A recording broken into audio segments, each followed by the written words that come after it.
In the boardroom of Northline Technologies, the CEO stopped mid-presentation and looked at a contract engineer sitting at the far end of the table.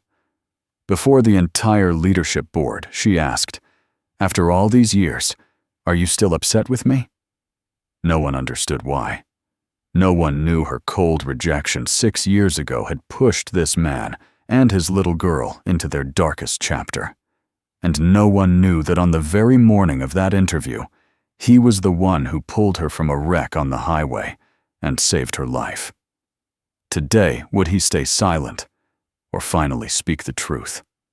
6 years earlier, on a cold morning in late November, Ethan Walker sat at the kitchen table of his rented duplex in the suburbs of Chicago. The house was small, the furniture second-hand, the heating unreliable, but the drawings taped to the refrigerator door made it feel like home. Crayon flowers, a purple cat, a stick-figure family of 2 holding hands under a yellow sun. His daughter Lily had made them during her last hospital stay, and Ethan had saved every single one. Lily was 8 years old. She had her mother's eyes, wide, curious, full of light, and a heart that did not work the way it should.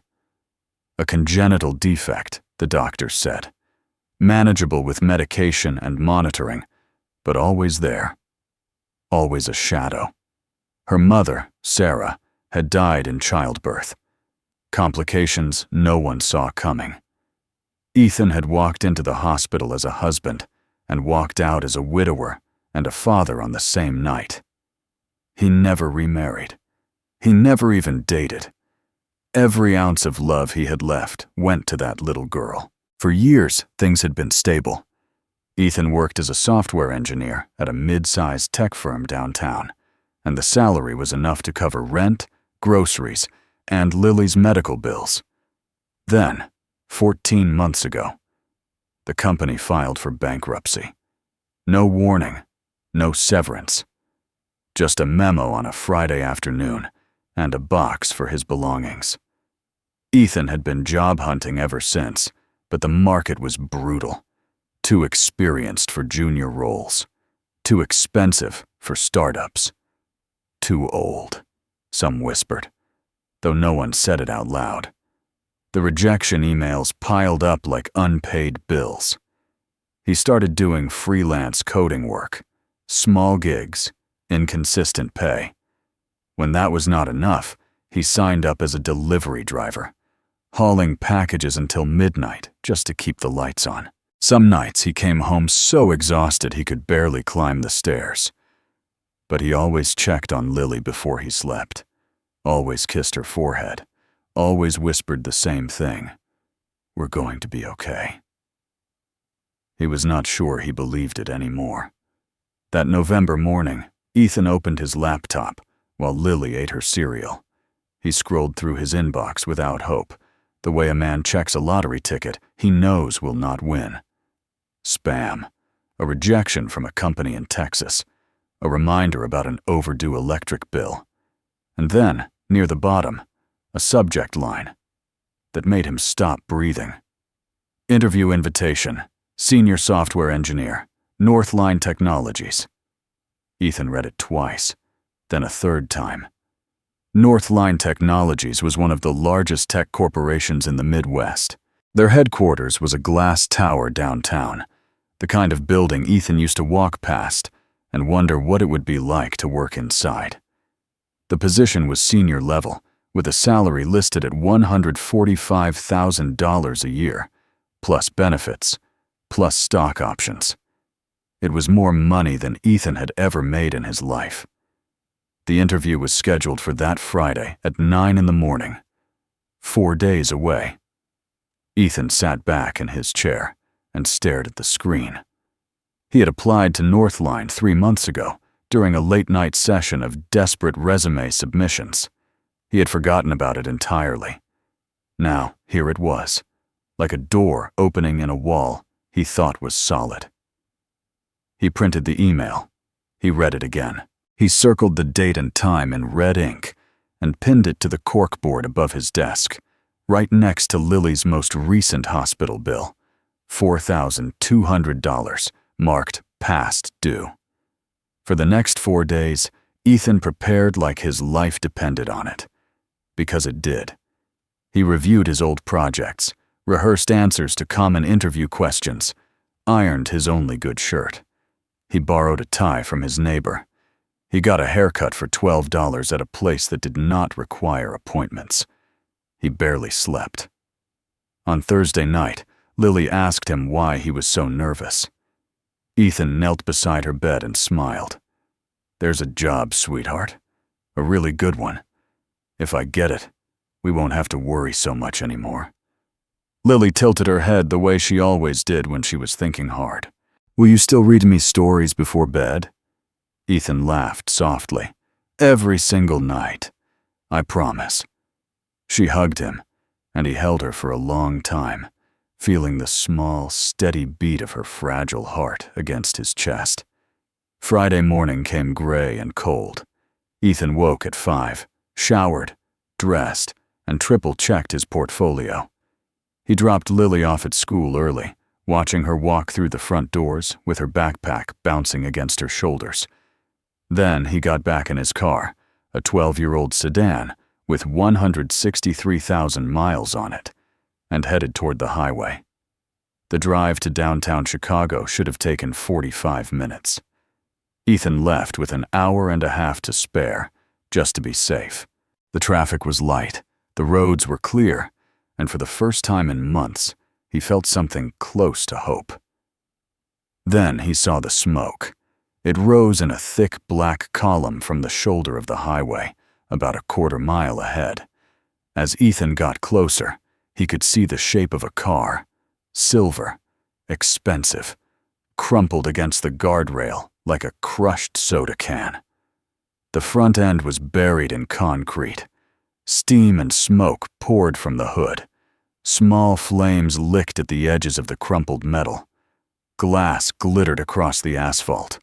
Cars slowed down. Drivers craned their necks, but no one stopped. Everyone kept moving, merging into the left lane, steering around the wreck like it was just another obstacle on the morning commute. Ethan gripped the wheel. His exit was just ahead. If he kept driving, he could still make it to the interview on time. He could still change his daughter's life. He could still keep his promise. But the driver's side door of the wrecked car was hanging open, and inside, a woman was slumped against the steering wheel. She was not moving. Ethan's foot hovered over the gas pedal. His mind raced. Someone else would stop. The police would come. An ambulance was probably already on the way. He had worked so hard for this. He had sacrificed so much. Lily needed him to succeed. He looked at the smoke rising into the sky. He looked at the woman's limp hand dangling from the open door. And then he pulled over. Ethan ran across the highway, dodging a truck that blared its horn at him. The heat from the wreck hit him before he reached it. An ugly chemical warmth that stank of burning oil and melted plastic. He reached through the open door and pressed 2 fingers to the woman's neck. No pulse. Her face was pale, her lips turning blue. Blood matted her hair on one side. She was not breathing. He did not know who she was. He did not know her name, her job, her family. He only knew that if he walked away, she would die. Ethan unbuckled her seatbelt and pulled her from the car, laying her flat on the asphalt away from the wreck. He tilted her head back, cleared her airway, and began CPR. Chest compressions. Breath. Chest compressions. Breath. His arms burned. His knees scraped against the pavement. Sweat dripped into his eyes, and he blinked it away without stopping. 1 minute. 2 minutes. 3. The woman did not respond. Ethan kept going. He thought about Lily. He thought about the interview. He thought about the life he was supposed to be building, the future slipping away with every second he knelt on this freezing highway. 5 minutes. 6. A siren wailed in the distance. 7 minutes. The woman coughed. Her body jerked, and she gasped, a raw, desperate sound, and then she was breathing again. Shallow, ragged breaths, but real, alive.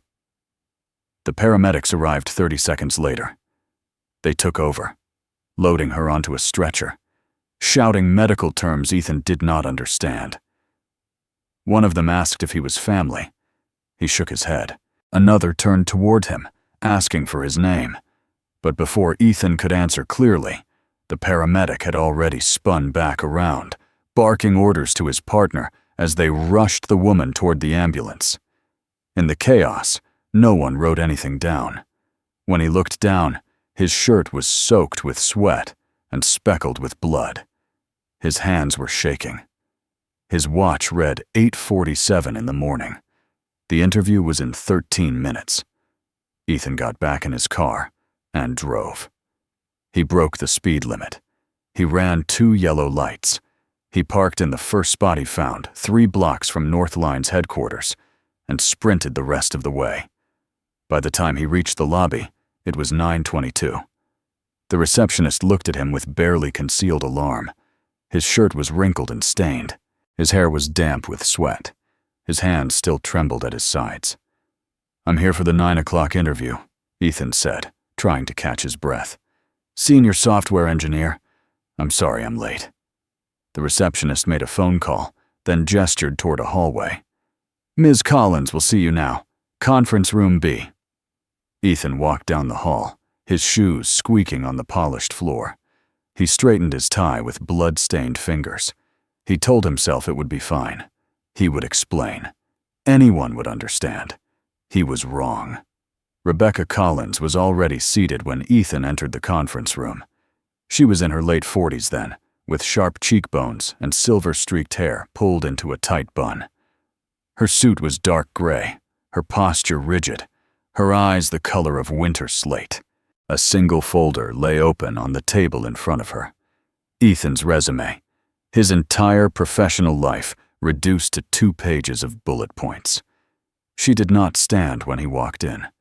She did not smile. She looked at him the way a surgeon might look at a patient who had arrived too late for the operation. "Mr. Walker," she said, "you're 23 minutes late." Ethan sat down across from her, still breathing hard. "I know. I'm sorry. There was an accident on the highway, a bad one. A woman was trapped in her car. She wasn't breathing. I had to stop and help." Rebecca's expression did not change. "Did you call 911? "Yes, but the paramedics took time to arrive. I couldn't just leave her there." "So you chose to play hero instead of honoring a professional commitment." The words landed like a slap. Ethan opened his mouth to respond, but Rebecca continued before he could speak. "Mr. Walker, I've reviewed your credentials. You're qualified. Your references are solid. But this interview was scheduled weeks in advance. You had every opportunity to plan for contingencies. Instead, you arrived late, disheveled, and covered in what I assume is blood." She closed the folder. "Northline Technologies expects its employees to prioritize this company above all else. Clearly, you don't." Ethan felt his chest tighten. "With respect, Ms. Collins, a woman almost died this morning. I couldn't drive past her." Rebecca stood. The interview was over. "There are dozens of candidates who would have found a way to be here on time. We'll be moving forward with one of them." She extended her hand. A formality, nothing more. "Thank you for coming in." Ethan shook her hand. His palm was still rough from the pavement. He wanted to argue, to explain, to make her understand, but the look in her eyes told him it would not matter.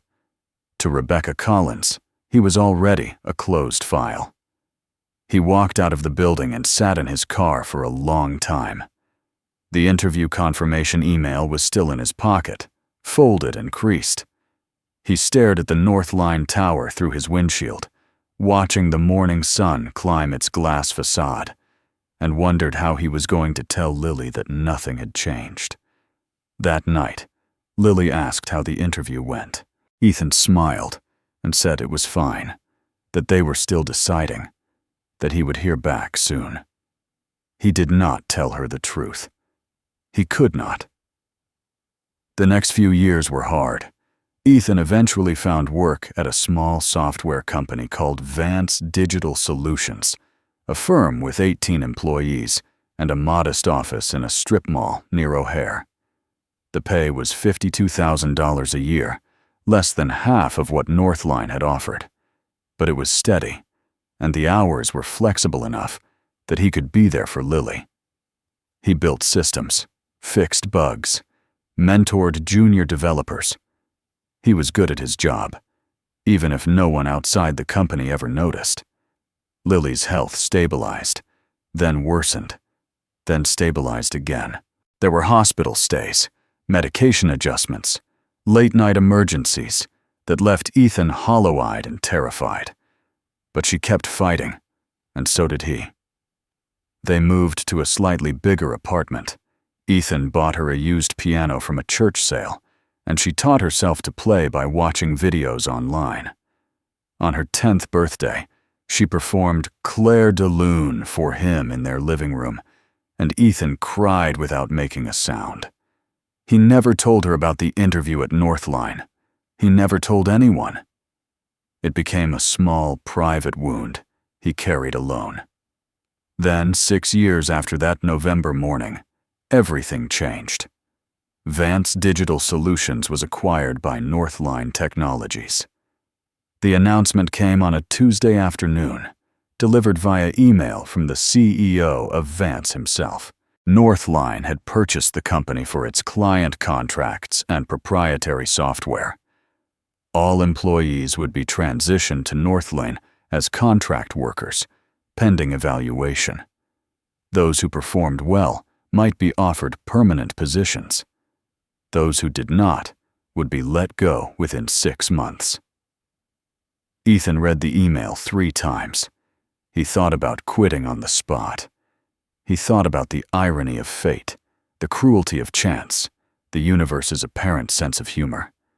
But Lily was 14 now, and her medical bills had not stopped. The insurance from Vance was good. The insurance from unemployment was non-existent. So Ethan did what he had always done.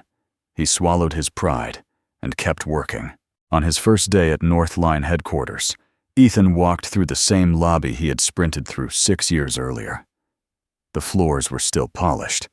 The receptionist was different. The conference room where Rebecca Collins had rejected him was now a storage closet. He tried not to look at it as he passed. He was assigned to the infrastructure division, a mid-level team responsible for maintaining internal systems. The work was familiar, the pace manageable. Most of his colleagues were younger, ambitious, eager to climb. Ethan kept his head down and did his job. He did not expect to see Rebecca Collins. She was the CEO now, promoted 2 years after their interview, according to the company newsletter. Her office was on the 42nd floor, a world away from the basement where Ethan worked. Their paths would never cross, except they did. The first time was at a company-wide meeting, 3 months after the acquisition. Rebecca stood on a stage in the main auditorium, delivering a speech about Northline's vision for the future. Ethan sat in the back row, watching her from a distance. She looked older, harder, more polished. Her voice filled the room like a blade. She spoke about discipline, efficiency, results. She said the word excellence 14 times. She did not notice him. Why would she? He was one of 800 employees in the audience, a face without a name.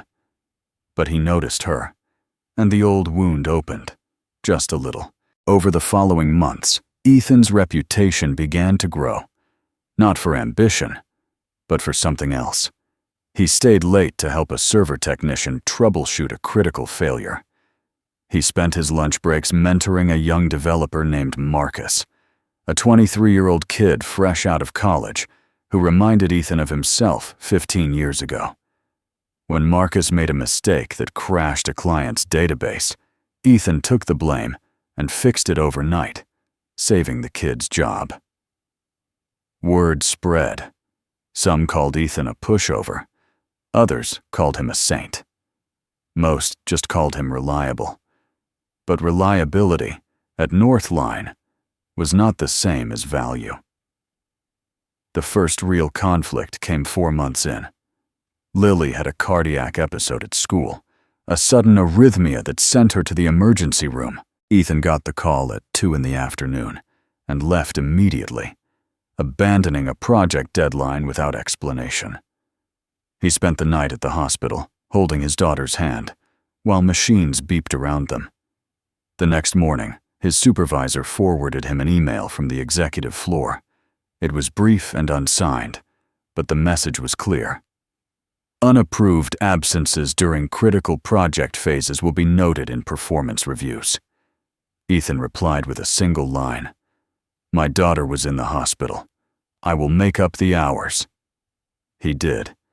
He worked weekends for the next 3 weeks, clearing his backlog and then some. But the mark was already on his record. The second conflict came 5 weeks later. Marcus, the young developer Ethan had mentored, made another mistake. This time a bigger one. He accidentally pushed untested code to a production server, causing a 4-hour outage for a major client. The client was furious. The VP of operations wanted Marcus fired on the spot. Ethan stood up in the meeting and said, "He's 23 years old. He made an error. I'll take responsibility for oversight, and I'll personally ensure it doesn't happen again." The VP stared at him. "You're willing to put your own evaluation on the line for a junior contractor?" Ethan nodded. Yes. Marcus kept his job.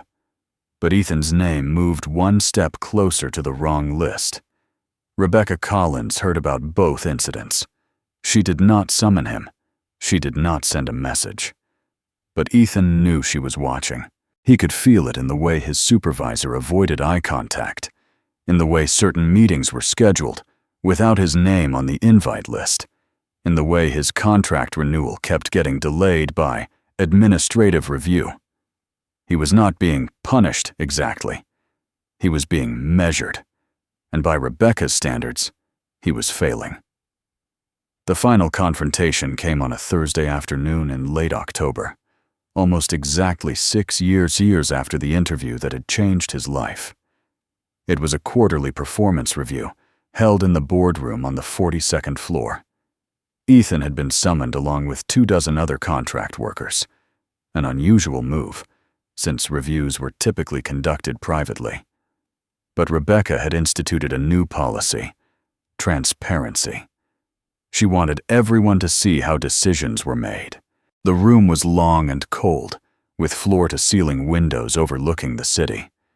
Ethan sat at the far end of the table, as far from Rebecca as possible. She stood at the head, a tablet in her hand, scrolling through names and metrics. One by one, she reviewed each contractor. Some were praised. Some were warned. A few were told their contracts would not be renewed. The atmosphere was clinical, efficient, merciless. When she reached Ethan's name, she stopped. For a moment, she just looked at him. Her face was unreadable. The other executives shifted in their seats, sensing something they did not understand. Rebecca set down the tablet. "Ethan Walker," she said. "Infrastructure division. 6 months with the company." She tilted her head slightly. "I remember you." Ethan said nothing. Rebecca continued. "You were the candidate who arrived late to an interview 6 years ago, disheveled, unprepared. You told me you had stopped to help someone on the highway." Her voice was flat, almost casual. "I rejected you. Do you remember?" The room was silent. No one moved. Ethan met her eyes. "I remember." Rebecca studied him for a long moment. Then she asked the question that had been waiting for 6 years. "After all these years, Are you still upset with me?" Every executive in the room turned to look at Ethan. He could feel the weight of their attention, the pressure of expectation. He thought about Lily, about the years of struggle, about the nights he had worked until his hands ached just to keep them afloat. He thought about the woman on the highway, the one he had pulled from a burning car while everyone else drove past. He thought about the fact that no one in this room, not even Rebecca herself, knew who that woman was. Ethan's hands rested flat on the table. His voice was calm when he answered, "No, I'm not upset." But the silence that followed said everything he did not. The silence in the boardroom stretched like a wire about to snap. Rebecca Collins stood at the head of the table, waiting. The executives watched Ethan with a mixture of confusion and curiosity, unsure why the CEO had singled out a contract engineer for this strange interrogation. Ethan could feel his heart beating in his chest. He had carried this secret for 6 years, through the rejection, through the struggle, through every sleepless night and every hospital bill, and every moment he wondered if he had made the wrong choice. He had never told anyone, not his neighbors, not his co-workers, not even Lily. It was his burden, and he had learned to live with it. But now, sitting in this glass-walled room with Rebecca's question hanging in the air, something shifted inside him. He thought about all the times he had stayed silent, all the times he had swallowed his pride and kept working, all the times he had chosen peace over truth. He was tired of it. Ethan looked up at Rebecca. His voice was steady when he spoke. "You asked if I'm still upset. The answer is no. But I think you should know why I was late that morning." Rebecca raised an eyebrow. "You already told me. You stopped to help someone." "I did," Ethan said. "There was a car accident on the highway. A silver sedan had crashed into the guardrail. The front end was destroyed. Smoke everywhere. Flames starting to spread. No one else stopped." He spoke slowly, deliberately, letting each word land. "I pulled the driver out of the wreck. She had no pulse. I performed CPR for 7 minutes until the paramedics arrived." The CFO shifted in his seat. The VP of Operations frowned. Rebecca's expression remained unchanged, but something flickered behind her eyes, a shadow of recognition she could not quite place. Ethan continued, "I didn't know who she was. I didn't ask. I just knew that if I didn't stop, she would die." He looked directly at Rebecca. It was a cold morning in late November, 6 years ago. The accident was on the northbound lane of Interstate 94, about 2 miles before the downtown exit. The room went still. Rebecca's face changed. The mask of control slipped, just for a moment, and beneath it was something raw, confusion, disbelief, the first tremor of understanding. Ethan's voice was quiet now, almost gentle. "You were wearing a gray coat. Your hair was shorter then. When the paramedics loaded you into the ambulance, you were still unconscious, but you were breathing. I stayed until they took you away. Then I drove to this building as fast as I could." He let the words settle. "I was 23 minutes late. You rejected me on the spot, and I never said a word." No one moved. No one spoke. Rebecca stared at Ethan as if seeing him for the first time. Her hands gripped the edge of the table, knuckles white. The executives exchanged glances, but none of them dared to interrupt. Finally, Rebecca spoke. Her voice was barely above a whisper. "That was you." Ethan nodded. Rebecca closed her eyes. For a long moment, she stood perfectly still, her chest rising and falling with slow, measured breaths. When she opened her eyes again, they were wet. "I don't remember the accident," she said. "The doctors told me I had a severe concussion, traumatic brain injury.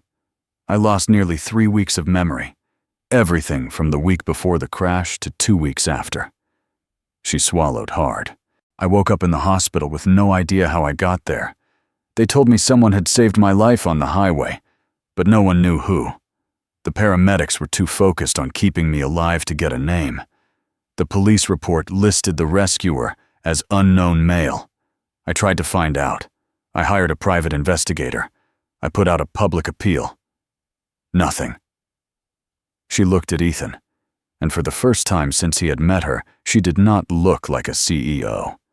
She looked like a woman who had just discovered that the ground beneath her feet was not solid. "All this time," Rebecca said, "you knew, and you never said anything."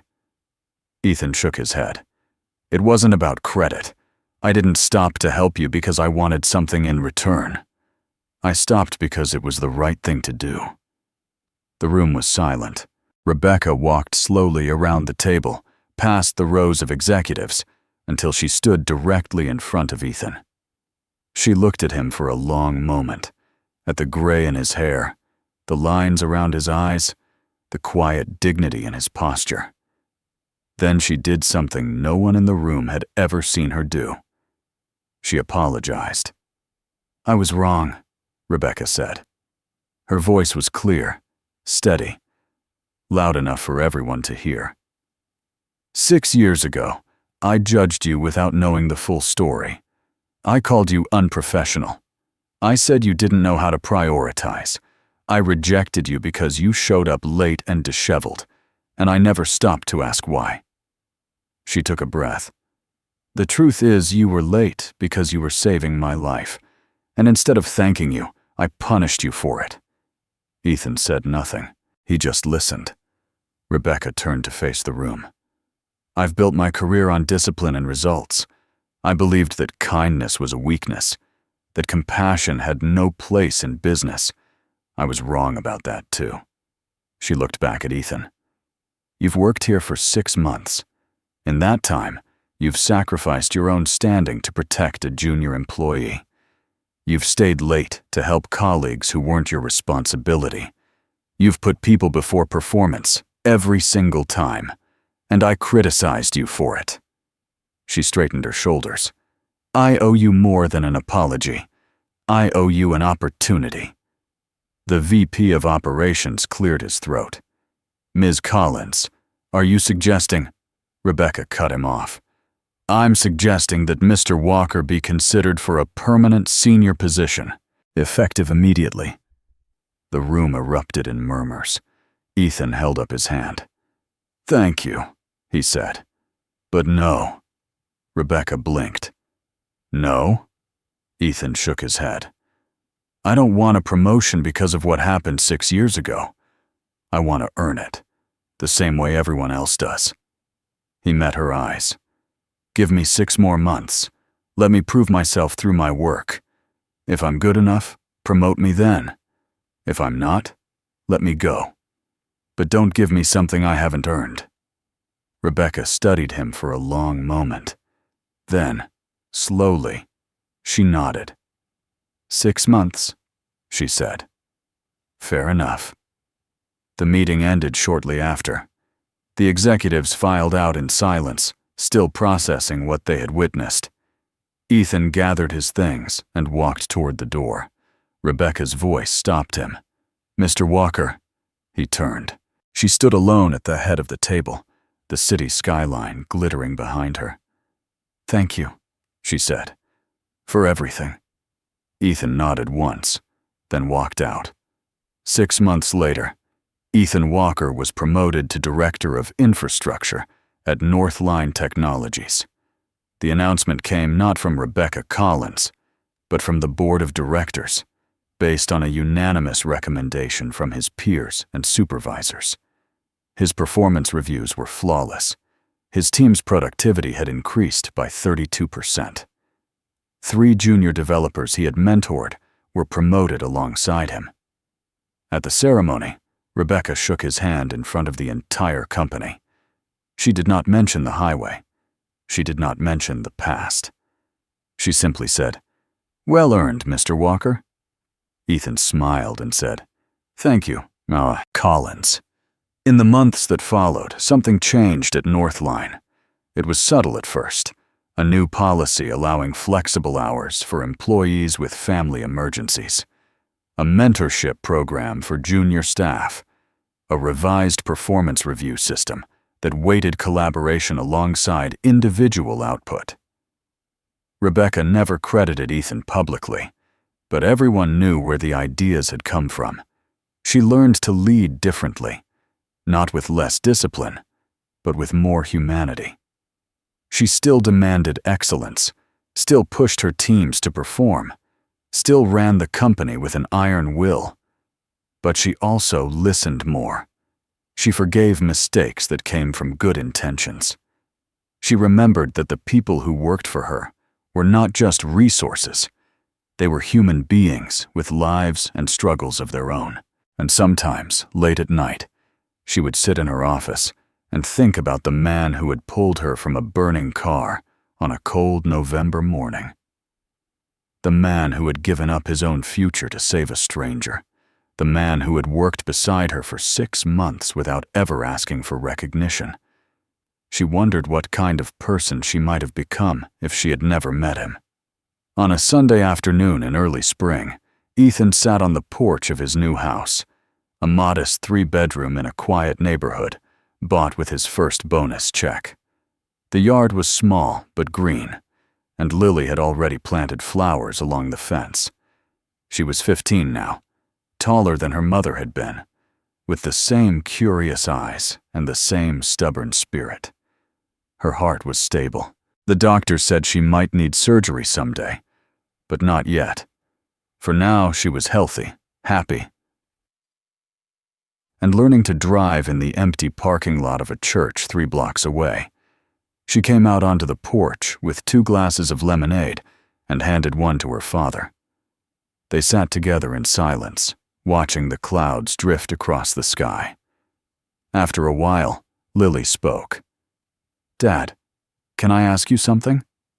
Ethan nodded. "That story you told me last month, about the woman you saved on the highway." She looked at him. "Did you ever regret it? Stopping, I mean. Even though it cost you the job?" Ethan took a sip of his lemonade. He thought about the question for a long time. "No," he said finally. "I never regretted it. Not once." Lily smiled. "I didn't think so." They sat together until the sun began to set, father and daughter, side by side. The world was not perfect. It never would be. But it was good enough. And sometimes, Ethan thought, that was all you could ask for. Kindness did not always pay off immediately. It did not always lead to rewards or recognition. Sometimes it cost you everything you had worked for. But it never disappeared. It just waited, patient, quiet, enduring, until the right moment came. And when that moment arrived, it changed everything.